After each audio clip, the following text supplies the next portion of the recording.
Bienvenue à ces nouveaux numéros des Clins d'œil sur l'EPST. Tout de suite, les sommaires. L'édition 2022 de l'examen d'État a été lancée officiellement à Kolwezi, dans la province du Lualaba, par le ministre de l'Enseignement primaire, secondaire et technique. Plus de 918 000 candidats finalistes ont pris part à ces épreuves de 4 jours. Tony Mwaba Kazadi a mis en garde tous ceux qui tenteraient de se livrer à la fraude. Et dans la province du Bajuélé, un établissement scolaire du territoire des Bambessa est sorti de son calvaire. Après 12 ans d'existence, l'école primaire Bamboulé bénéficie pour la toute première fois des frais de fonctionnement et ses enseignants touchent désormais leur salaire, ce grâce à la volonté du chef de l'État et au dynamisme du professeur Tony Mwaba Kazadi. C'est la fin de l'année scolaire 2021-2022 sur l'ensemble de la République démocratique du Congo. À cette occasion, le ministre Tony Mwaba s'est adressé à la famille éducationnelle et aux partenaires du sous-secteur de l'enseignement primaire, secondaire et technique. Un discours bilan que vous écouterez dans cette édition. Madame, Messieurs, tout de suite, les détails. Bienvenue à tous. Plus de 918 000 candidats finalistes du secondaire ont pris part à l'édition 2022 de la session ordinaire de l'examen d'État sur toute l'étendue du territoire national. Des épreuves lancées officiellement par le ministre de l'EPST à Kolwezi dans la province du Lualaba. Le professeur Tony Mwaba Kazadi a mis un accent particulier sur la rigueur pour contrecarrer toute action de corruption et de fraude. Suivez. Marche en file indienne, mise en place terminée. Les élèves finalistes sont disposés pour participer à la cérémonie des lancements officiels de la session ordinaire de l'examen d'État édition 2022. À son arrivée à l'Athénée Eoabora de Kolwezi dans la province du Lualaba, le patron de l'EPST a été accueilli par Madame le gouverneur intérimaire de province et une marée humaine en liesse. Comme aux épreuves hors session, la session ordinaire de l'examen d'État a enregistré 918 620 candidats, dont 42% de filles et 58% de garçons, répartis dans 2653 centres de passation à travers la République. Dans son discours prononcé pour la circonstance, le ministre Tony Mwaba a prôné les valeurs qui doivent caractériser les déroulements de 4 jours de l'examen d'État et a promis des sanctions à ceux qui vont aller à l'encontre de ces mesures. C'est ici le lieu de rappeler que la lutte contre les antivaleurs dans les sous-secteurs de l'EPST en général et à l'examen d'État en particulier doit demeurer tous les instants. Il apparaît dès lors que cette session doit être entourée de toutes les mesures de sécurité que requiert notre volonté commune de délivrer le diplôme d'État aux seuls candidats méritants. Tout cas de fraude, de substitution ou de mercenariat sera sévèrement sanctionné. Le ministre a choisi cette occasion pour exprimer sa gratitude au président de la République, Félix-Antoine Tshisekedi, qui lui a confié le ministère de l'EPST et lui a chargé de traduire en actes la grande vision qu'il a pour le Congo à travers la formation des enfants. J'exprime toute ma gratitude à son Excellence, Monsieur le Président de la République et chef de l'État, Félix-Antoine Tshisekedi Tshilombo, qui m'a confié ce ministère stratégique et m'a chargé de traduire en actes la grande vision qu'il a pour le Congo à travers la formation de nos enfants. Cette cérémonie a été marquée également par la présence des députés nationaux, du président de l'Assemblée provinciale du Lualaba et des cadres et agents de l'EPST de la grande province du Katanga, démembrés. La supervision de l'examen d'État s'est faite dans toutes les provinces de la République. À Kinshasa, la vice-ministre de l'EPST Aminata Namassia Bazego a effectué une visite dans 2 centres pour se rassurer du bon déroulement de ces épreuves. Elle était accompagnée du ministre provincial de l'Éducation Charles Mbutamutu Luanga et de l'inspecteur général de l'EPST Jacques Odia Musungai. Regardez. Dans la capitale congolaise, c'est la vice-ministre de l'EPST qui a supervisé le déroulement des épreuves de l'Exeta, accompagnée du ministre provincial de l'Éducation Charles Mbutamutu, de l'inspecteur général Jacques Odia et du directeur de cabinet du ministre de l'EPST, Eddy Mwanzou. La délégation conduite par la vice-ministre Aminata Namassia s'est rendue tour à tour au lycée Monseigneur Chaoumba de la Gombe et au complexe scolaire Monseigneur Moké dans la municipalité de Kalamou. Une ronde qui a rassuré la vice-ministre de l'EPST sur la bonne organisation de ces évaluations. Aminata Namassia s'en réjouit et encourage les candidats à bien travailler car ils constituent la relève de la RDC. Nous travaillons pour la matérialisation de la vision du chef de l'État qui passe notamment par la gratuité de l'enseignement.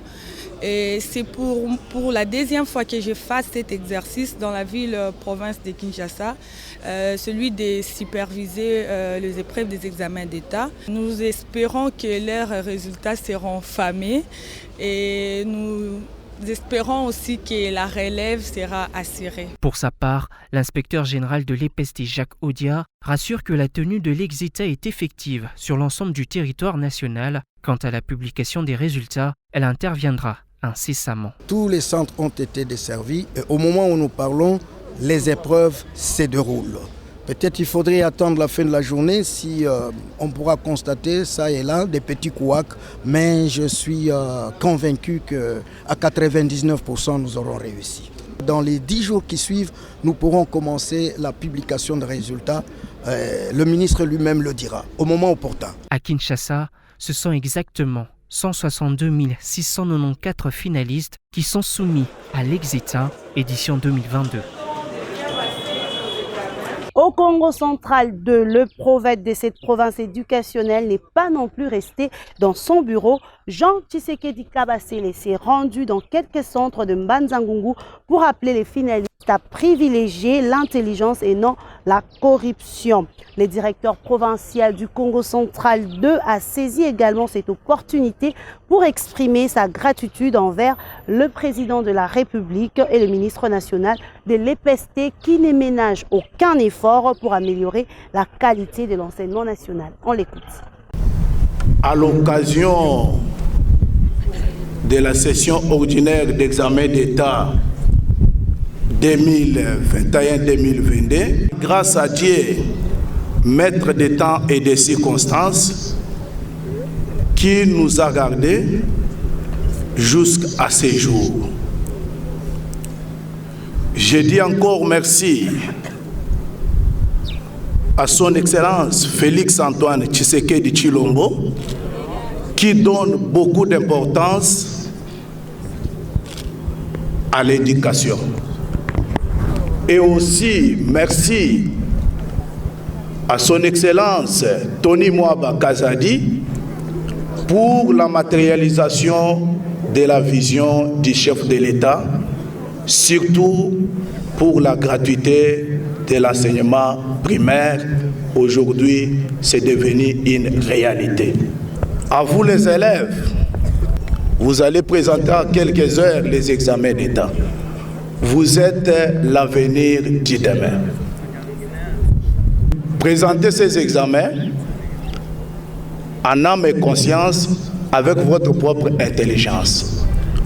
Oubliez les habitudes du passé que nous luttons pour effacer ces habitudes, les suivis, les labos, qui à jamais ça n'interviendra pas encore dans notre système éducatif. À ma qualité de directeur provincial, je ne peux que souhaiter à tout le monde la bienvenue et à vous les élèves, j'anticipe pour vous dire bonne chance à tous.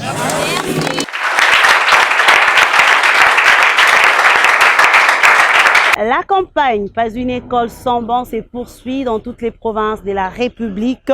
Dans le cadre de cette initiative, le numéro 1 de l'EPST a remis 1000 bancs aux écoles de Kolwezi dans la province du Lualaba et 1000 autres bancs aux établissements scolaires de Likasi dans le Haut-Katanga. Les professeurs Tony Mwaba a appelé les chefs d'établissement de toutes ces écoles à en faire bon usage, mais aussi à s'approprier la campagne pas une école sans bancs pour arriver à fabriquer 5 à 10 bancs chaque mois avec le frais de fonctionnement revu à la hausse par le gouvernement de la RDC. Cette campagne vise à réduire sensiblement le surnombre d'élèves dans les salles des classes, un des effets induits de la gratuité de l'enseignement primaire. Nouvelle pour le professionnel de la CRE, le ministre de l'EPST a annoncé le réajustement de la prime de la gratuité à hauteur de 67% sur instruction du chef de l'État Félix Antoine Tshisekedi Tshilombo. Cette prime qui sera disponible de la paye du mois de juillet 2022 concerne les enseignants des écoles publiques primaires. Le professeur Tony Mwaba Kazadi a précisé en outre que cette action de plus en faveur des enseignants, c'est conforme aux engagements de l'exécutif national pris dans l'adédum du protocole d'accord de Bibois issu de la commission paritaire gouvernement ban syndical de l'EPST signé le 19 novembre 2021 à Mboué-la-Loge à Kisantu dans la province du Congo central. Parlons à présent de la paye des enseignants avant et après la mise en œuvre de la gratuité de l'enseignement primaire en RDC. Beaucoup l'ignorent ou simplement ne veulent pas le croire par mauvaise foi. La réalité est que la situation salariale de professionnels de la CRE s'est largement améliorée après la mise en œuvre de la gratuité, action phare du quinquennat du président de la République, Félix Antoine Tshisekedi Tshilombo, piloté par le ministre de l'EPST, Tony Mwaba Kazadi. Ces reportages nous en disent plus. Plusieurs se posent encore la question de savoir quelle est la situation de la paye des enseignants avant et pendant la gratuité. Il faut rappeler qu'avant la gratuité, le salaire d'un enseignant du territoire était à 156 000 francs congolais et ceux de grandes villes à 171 000 francs congolais. Mais après la gratuité, alors que l'État a repris toutes les charges qui pesaient autrefois sur le parent, le salaire de l'enseignant du territoire est passé de 156 000 à 295 000 francs congolais et ceux de grandes villes de 171 000 à 365 000 francs congolais. Il faut signaler que cette augmentation n'est encore que les effets du premier palier et dont le deuxième et troisième palier vise à ramener le salaire de l'enseignant jusqu'à 800 000 francs congolais, comme annoncé par le ministre de l'EPST, Tony Mwaba Kazadi. L'autre pilier important pour la consolidation de la gratuité de l'enseignement, c'est aussi le frais de fonctionnement, qui autrefois était totalement pris en charge par le frais scolaire. Avant la gratuité, les écoles de toutes catégories confondues percevaient 45 000 francs congolais comme frais de fonctionnement. Mais grâce aux efforts du professeur Tony Mwaba Kazadi, ces frais, tels que négociés dans les accords de Bibois et revus à Mboué-la-Loge, a été augmenté selon les catégories suivantes. Pour les écoles de la première catégorie, il s'agit des écoles ayant 1 à 11 classes. Ces écoles touchent 94 000 francs congolais de frais de fonctionnement. Pour la deuxième catégorie, il s'agit des écoles ayant 11 à 18 salles de classe et qui touchent actuellement 400 000 francs congolais de frais de fonctionnement. Pour la troisième catégorie, s'agissant des écoles ayant 18 salles de classe et plus, le frais de fonctionnement est fixé cette fois à 600 000 francs congolais. Et pour la quatrième catégorie, des écoles dites de prestige, le frais de fonctionnement est cette fois fixé à 2 450 000 francs congolais. Autre élément nécessaire que l'opinion doit retenir, grâce au nettoyage du fichier de l'effectif des enseignants, mais également de listing des écoles, où il y a eu plusieurs écoles fictives et enseignants non qualifiés, le ministère de l'EPST et les autres structures, notamment le CECOP, ont dégagé des marges qui ont permis à ces ministères de pouvoir innover. Parmi les innovations, il s'agit également de l'instauration de la prime de brousse. Cette prime concerne les enseignants du territoire qui autrefois n'y jouissaient pas du même régime que ceux de grandes villes, et ce frais sert à couvrir la prime de transport qui autrefois n'était pas perçue par ces derniers. En dehors de la prime de brousse, il y a également la prime de la gratuité. Un ajout de 30 000 francs congolais a été décidé lors des discussions de Mboué-la-Loge et que le ministre Tony Mwaba Kazadi, avec l'appui du gouvernement, a décidé de matérialiser de ce mois de janvier 2022. Et une autre prouesse qui s'ajoute aux actions à impact visible de numéro 1 de l'EPST, Tony Mwaba Kazadi a, grâce à sa détermination et à la volonté du chef de l'État, rétabli une école de la province du Basuélé dans ses droits. Nous sommes là dans le territoire des Bambessa. Après 12 ans d'existence, l'école primaire Bamboulé bénéficie de frais de fonctionnement et de la prise en charge de ses enseignants par le gouvernement congolais. Vous le savez, mesdames, messieurs, l'année scolaire 2021-2022 a pris fin sur l'ensemble du pays. C'est le ministre Tony Mwaba Kazadi qui l'a clôturé officiellement le samedi 23 juillet 2022 à Kinshasa. À cette occasion, le professeur Tony Mwaba Kazadi s'est adressé à la grande famille éducationnelle ainsi qu'aux partenaires de son sous-secteur. Un discours bilan qui met en exergue les différentes actions réalisées depuis qu'il est à la tête de ces méga ministères. On l'écoute.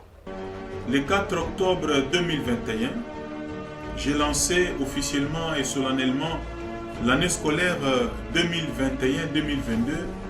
à partir de la ville de Mboujima, chef-lieu de la province du Kasaï oriental. Placé sous les thèmes de la rigueur et de l'excellence pour le redressement du système éducatif, cette année scolaire, dont la clôture intervient ce samedi 23 juillet 2022, conformément au communiqué officiel du 18 juillet 2022, immédiatement après les épreuves de l'examen d'État édition 2022, qui se sont déroulées sans aucun incident majeur sur toute l'étendue du territoire national. Mesdames et messieurs, l'année scolaire qui vient de s'achever a eu, comme vous le savez, un début difficile à la suite d'une grève sans merci qui s'est finalement soldée par la signature de l'addendum au protocole d'accord de Bibois signé à Bouela Lodge le 19 novembre 2021. Malgré ces débuts tumultueux, cette année aura été également celle au cours de laquelle notre ministère a connu beaucoup de réalisations, de nombreux autour de 48 actions à ce jour et jamais connues auparavant. Au nombre de ces réalisations, je peux épingler notamment la clarification du champ d'application de la gratuité au niveau de l'enseignement primaire public, laquelle a permis aujourd'hui plus de 4 millions d'enfants de regagner les parcours scolaires en dépit de nombreux obstacles dressés essentiellement par ceux qui avaient fait de ce secteur vital un secteur marchand et continuent à considérer la mise en œuvre de cette réforme comme une déclaration de guerre. La prise en charge par le trésor public, cela avec les efforts propres du gouvernement de 265 355 enseignants nouvelle unité, aussi bien du niveau maternel, primaire que secondaire, sans oublier les personnels des bureaux gestionnaires.